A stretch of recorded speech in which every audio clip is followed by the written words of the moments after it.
All right, Alexander, we have very big news. Um, Iran and Saudi Arabia will be restoring ties, diplomatic ties, in what is a China brokered deal. Embassies will open. What else? Diplomatic ties are gonna start up between Iran and Saudi Arabia. All of this was done with China mediating. Wang Yi said Saudi Arabia-Iran talk in Beijing is victory of peace. That is what Wang Yi said. This follows the coming off of Xi Jinping's election as a leader for the third term in a row. That happened yesterday as well. Three terms, right? Absolutely, This three is terms. his Yeah, third term. this Yeah. is So these third term. so Yeah. what well timed by China. This announcement, a big couple of days in China, and this is huge news for Saudi Arabia, for Iran, the petrodollar, Syria, Lebanon. I mean, the whole region. This is Yes, very big news. this is huge news. And can I just say, looking back over the last day or so, there were precursors to this because yesterday, Iran uh, um, announced that it had agreed a military deal with the Russians to import Sukhoi 35 fighter jets. And I have to say, that did a little surprise me because I did wonder what the Saudis would think about it. And yesterday also, there was a telephone conversation between Putin and President Raisi of Iran, and the Kremlin readout was incredibly uninformative about what the two men discussed. But clearly, all of this is all part of this Chinese broker deal. And the Chinese have obviously been working incredibly hard to bring the Iranians and the Saudis together. And the fact that there's been this deal done means that the Russians are able to go ahead with the arms sales to Iran. Probably Iran will pay not with weapons, no, not with money, but with economic links and other, drone transfers and that kind of thing. So, just to make that point. Now, this is huge. It transforms the geopolitical geometry of the Middle East. I mean, one of the constants in Middle East politics for the last, ever since the fall of the Shah, was the rivalry between the Saudis and the Iranians. Now, I mean, they didn't all, I mean, quite a lot of the time they did have diplomatic relations, but they were always rivals, they were always tense, they were always opposed to each other.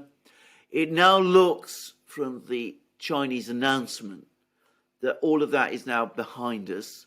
The Saudis and the Iranians have generally made peace with each other. That means that the Iranian-Saudi rivalry is over. That isolates Israel to some extent.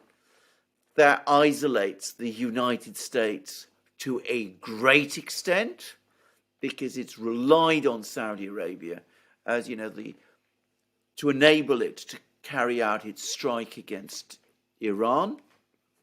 It undermines the US sanctions regime against Iran because, of course, it means that Iran can now more actively participate in OPEC, which was a founding member, by the way. So, trade links are going to presumably be unblocked.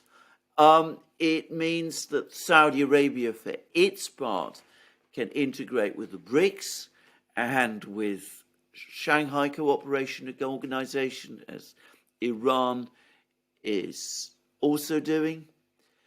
It means that we're now making another massive step, as you absolutely rightly said, to the creation of the alternative reserve currency, to the dollar, because the two of the biggest oil producers, Saudi Arabia and Iran, have come together and they're aligning increasingly with the Chinese and to a lesser extent, obviously, but still there, important there, the Russians as well. And of course, last but not least, I can't help but think that this is also going to have an effect on relations on politics in Turkey. The Turks can now see the direction that events are taking in their region. They won't want to be left out. And as you absolutely rightly say, it brings us a huge step closer to the moment when the Syrian war ends. Yeah, I was going to ask you a lot of what you touched upon. I was going to ask you, but let me just ask you again. Okay, Israel. What does this mean for Israel, especially at a time when the Netanyahu government has real problems, Yes. domestic problems inside of Israel? What does this mean for Israel? That's the first point. What does this mean for the American troops in Syria and the U.S. that's occupying northeastern Syria right now? They must be feeling very, very isolated. Yes. I mean, surrounded, very isolated and surrounded. And my third question: are we going to see an end to the war in Yemen now? Yeah. Right, all very good questions. Let's start with Israel. I mean, this is a major blow for Israel. I mean, geopolitical blow, because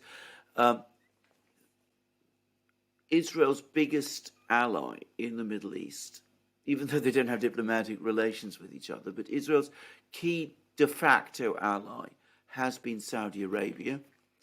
And of course, Israel's biggest enemy in the Middle East has been Iran.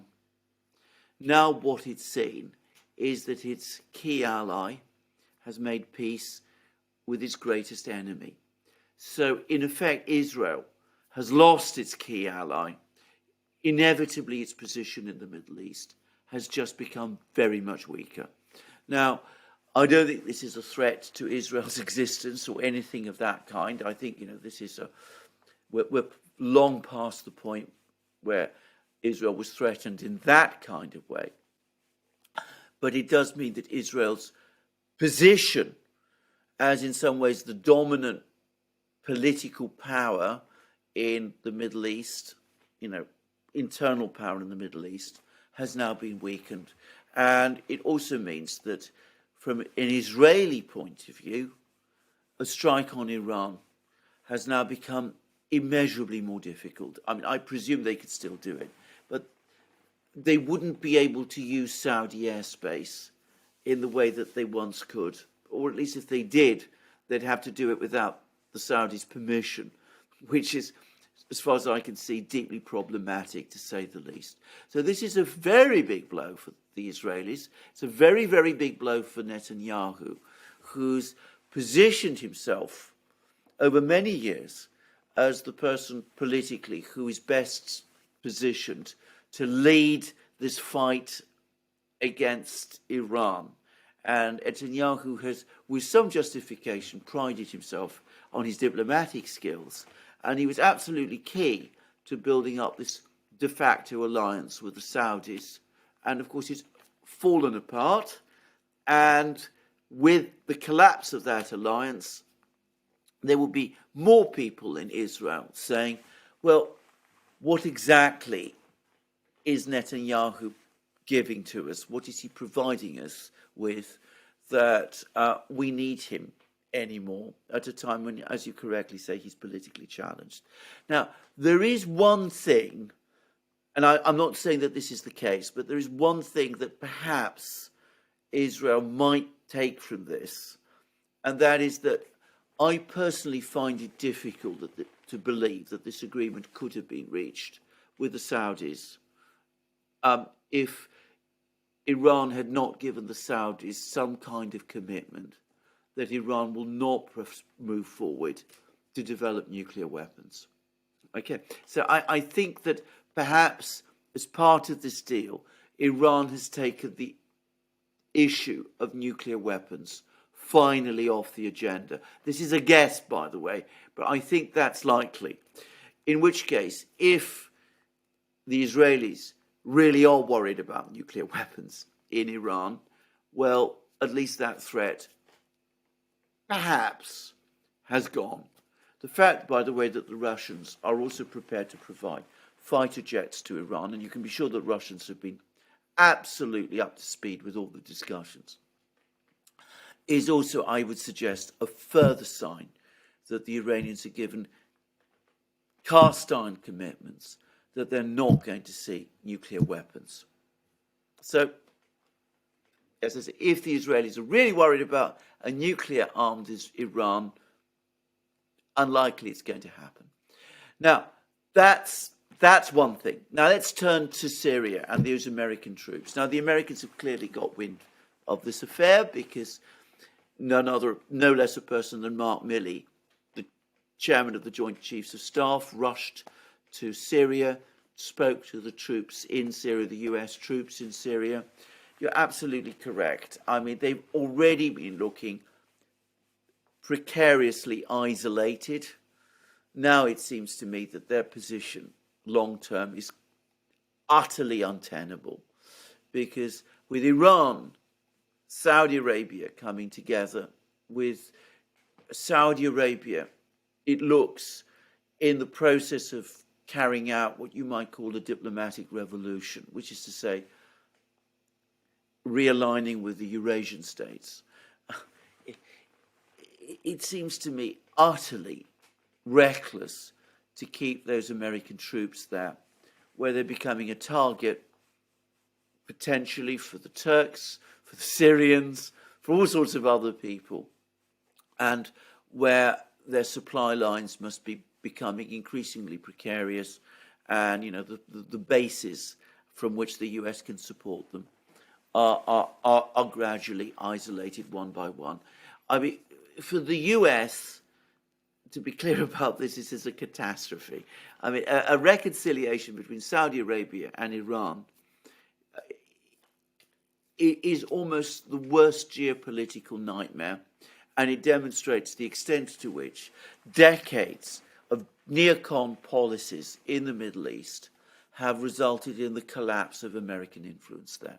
So that's what I think. I think sooner or later, those troops will have to be withdrawn because realistically, their position now has become untenable. And thirdly, we talked about the war in Yemen. Again, just as I cannot see the Saudis agreeing to this kind of peace deal with the Iranians unless the Iranians gave cast iron guarantees that they were not going to seek nuclear weapons.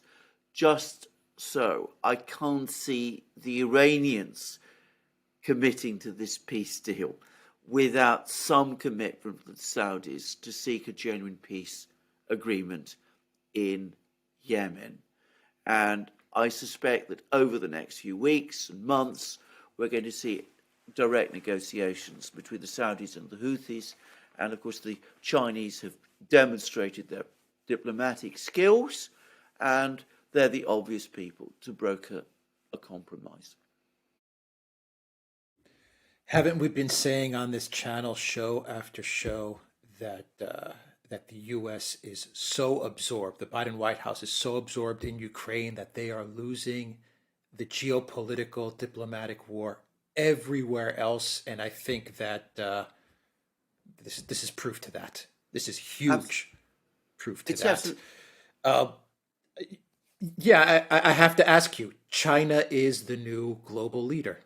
Yes, I mean, is that a correct statement to make? They are the new global leader. All countries now are going to be looking towards China, perhaps maybe even Israel, dare I say. Perhaps maybe even Israel may be saying, Netanyahu may be saying, things are changing in the world and maybe we need to rethink our position here as well. And the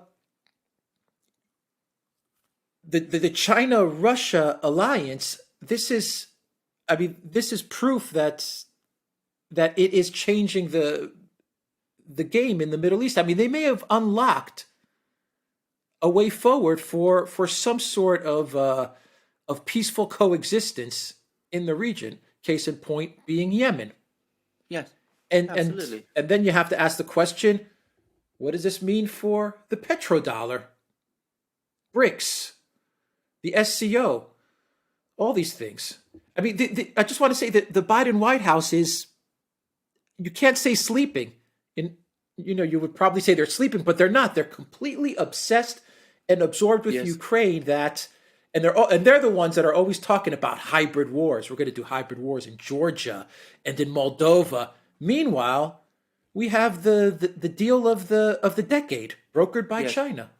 Absolutely, you're completely right, and absolutely. I mean, there's, you're totally right in what you said. Now, for decades, especially in the Middle East, when it came to mediation, the United States was the only game in town. I mean, you have to go all the way back to 1965 when there was a conference in Tashkent when the Soviets brokered a truce between India and Pakistan during one of the various Indo-Pakistani wars, and that was only a temporary thing, by the way. It didn't really hold. Whereas this looks like this is much more solid and much more real. The Russians, of course, also came to kind of agreement with Turkey and Iran, the Astana process to settle the situation in Syria. But these Russian brokered deals, I mean, they're not epochal like what we've just seen China achieve between Saudi Arabia and Iran. I mean, no way. So this is, as you absolutely rightly say, it is China becoming a world leader, a global leader. It is, if you like, the moment when China seized the initiative and established itself as, the successor, if you like, the definitive successor of the United States. This deal, perhaps, more than anything else we've been talking about, is the moment when you could say the unipolar moment has really ended, and the American period of global dominance and hegemony has really ended, and the era of China has begun.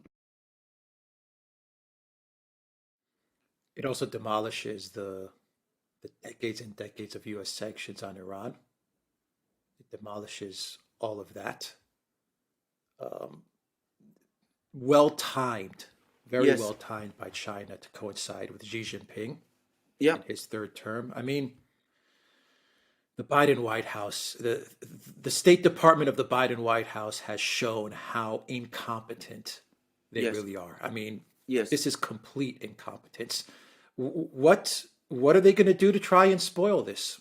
Well, good question. I mean, the only thing they can do, because, I mean, they've been throwing everything they have at Iran over the last decades, and it's never worked. By the way, before I continue with that, can I just make a point that this, of course, also vindicates the Raisi, Khamenei faction within the Iranian elite. I mean, there was always that battle between so-called liberals and so-called conservatives. The conservatives won the elections last year, with Raisi becoming president, and they pursued a much more hardline policy towards the US. They showed less interest in working with the US, but they have pulled off, with Chinese help, what, liberal governments in Iran, so-called liberal governments in Iran, never managed. They've pulled off this deal with Saudi Arabia, and they've consolidated Iran's position in its neighborhood as a major political player. So I think we have to now accept this fact that this government in Iran is here to stay, not just, the Islamic Republic, but this particular faction within the Islamic Republic.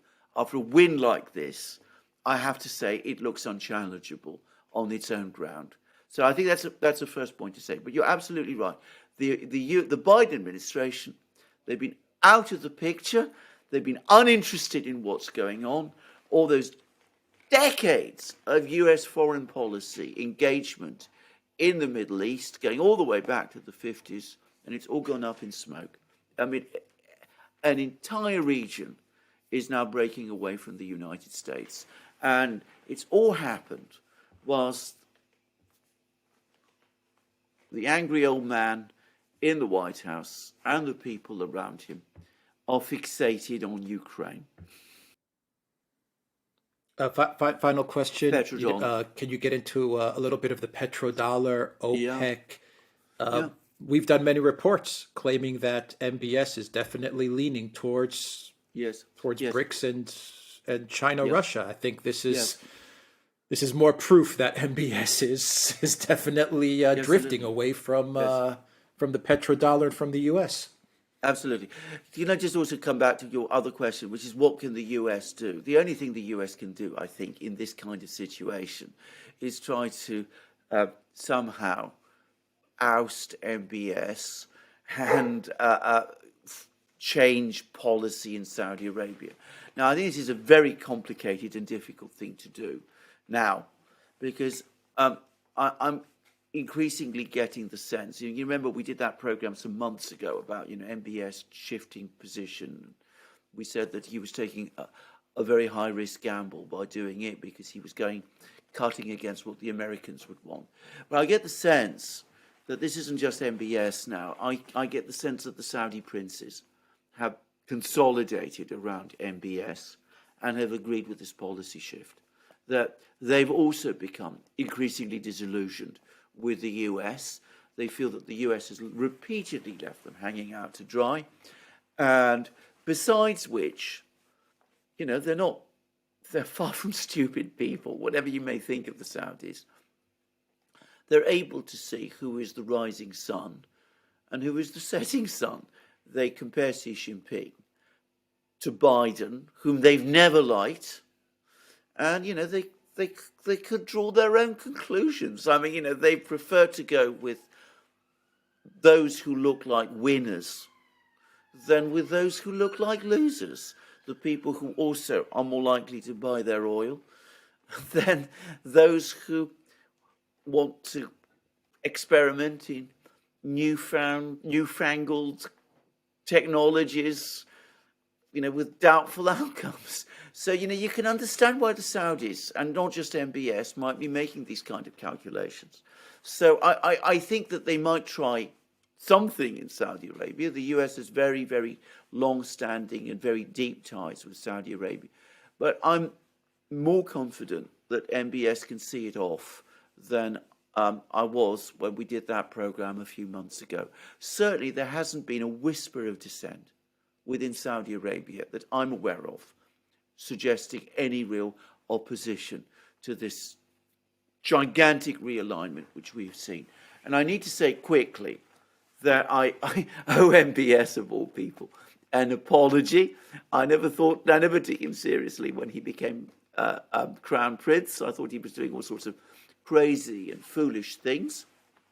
He's matured, stabilized, learned his way round, and has done something which, personally, I never thought Saudi Arabia would ever do. So, credit to him. I mean, I may not like him as a human being, but as a political leader, he has achieved remarkable things in this. Now, petrodollar, oil, reserve currency status of the dollar, which, to be very clear, is the big deal. It's the big one. Now, let's just go back to why the dollar is the world's reserve currency. The reason the dollar is the world's reserve currency is twofold. Firstly, the United States has the world's biggest economy, or it did, except probably it doesn't anymore. China's manufacturing industry, I recently discovered, is bigger than that of the US and Europe and the EU combined. So China is already, in manufacturing, in production terms, a bigger economy than the US is, much bigger. In terms of GDP, nominal GDP, that's not the case. In terms of GDP calculated on purchasing power parity, that is the case.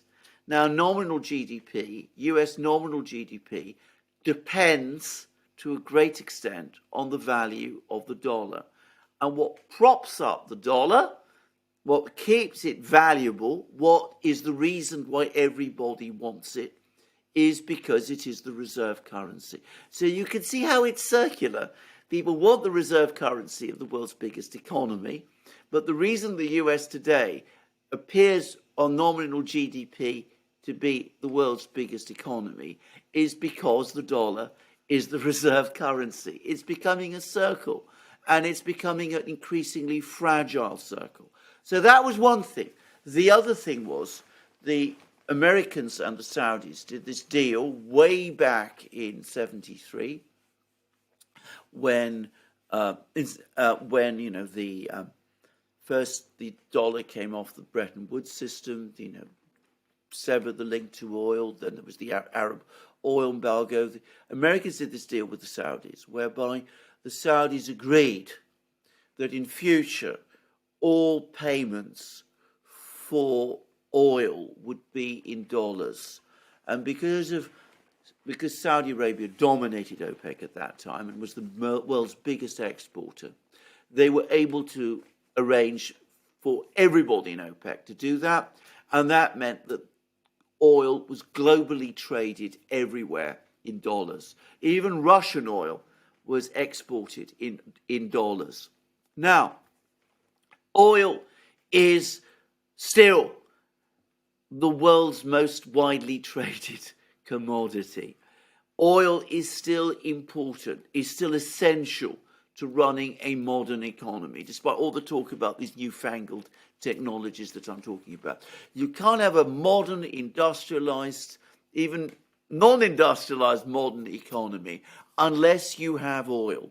So because oil is both essential and traded in dollars and is the world's most widely traded commodity, that means that every country has to have some dollars because they have to buy oil which is priced and paid for in dollars. However, that all depends on the oil producers accepting dollars for their oil. Now, if the oil producers start to say, well, actually, it's no longer so important for us to take dollars for our oil, we're prepared to accept other currencies, then, of course, the whole position of the dollar as the currency in which oil is traded starts to crumble, and the reserve currency status of the dollar crumbles as well, even as the other prop for the dollar's position, the perception that the United States is the world's biggest economy, is crumbling as well. Now, if Saudi Arabia and Iran, two of the key oil producers, join the BRICS, then you have three of the biggest oil exporters, Russia, Saudi Arabia, and Iran, together as members of the BRICS. If the BRICS then set up a reserve currency in competition to the dollar and say we will only trade our oil in return for payment in this reserve currency, then the petrodollar is dead, and this new reserve currency becomes not just the petro currency, it becomes, in effect, the new reserve currency taking the place of the dollar. Now, we're not there yet. There's still some way to go. This is a difficult thing to work out, a new reserve currency. Remember that the RMB, the Chinese currency, isn't freely convertible. The ruble is, but only up to a point because Russia now has capital controls. So there are problems, but they are not insuperable problems. They may take some years to iron out, but we're now clearly set on that road. Yes, we are. I can't help but think that all of Biden's shenanigans and bad mouthing MBS and putting him on trial, and the G7 and their oil price caps and all of these things. I think it just brought MBS to a point where he said, you know what, I'm done with these jokers. I'm glad you're absolutely right. I mean, and I'm glad you brought up the oil price cap, because as we discussed in many programs, I mean, inevitably all the oil producers were going to see that as a threat to themselves, including the Saudis, because if the United States is able to set a price for Russian oil, why should it stop at Russian oil? Why should it not do the same to every other oil producer as well? And the Russians have pointed this out. And of course, MBS can see the logic. And you're absolutely right. You know, this administration, and I'm going to say this, has done more damage to the US's international position than every other US administration since the war combined. I mean, you know, people criticize George W. Bush or Lyndon Johnson or Jimmy Carter, or take your pick. You know, they're not even in the game here with Biden. The damage Biden has done is both far greater and almost certainly permanent. I mean, you could find a way back from Jimmy Carter's failures. You won't be able to find a way back from Biden's. Yeah. All right. Remember what he was saying. Remember what he was saying a few days ago, at the State of the Union place. Well, who would want to be in Xi Jinping's place? Well, we can see now.